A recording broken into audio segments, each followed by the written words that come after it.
आपण आज अळूची भाजी बनवू. त्यासाठी अळूचे पाने घ्यायचे आहेत.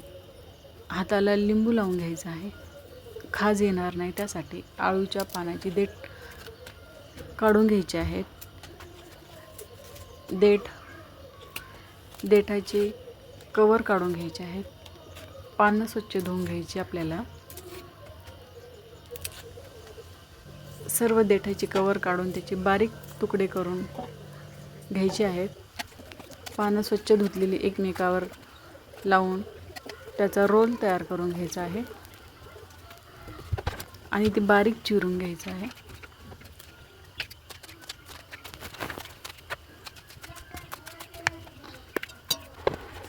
एका पातेल्यामध्ये आळू बारीक कापलेला, हरभऱ्याची डाळ, शेंगदाणे, मिरची, पाणी, लसूण, हळद, मीठ घालून उकळून घ्यायचं आहे.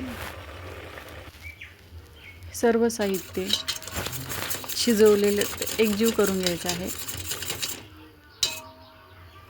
जे आपण साहित्य घेतले आहे त्याची फोडणी करायची आहे. लसूण, कढीपत्ता, मिरची, लाल तिखट, बेसन, थोडंसं 1 चमचा बेसन, सर्व साहित्य एका फोडणी करायची आहे आपल्याला. ती फोडणी आपल्याला नंतर आळूमध्ये घालायची आहे. थोडासा गूळ चवीपुरता, चिंचेचा कोळ, छान टेस्ट येते त्याने. सर्व साहित्य आपल्याला हलवून घ्यायचं आहे. तर तयार आहे आपली आळूची भाजी.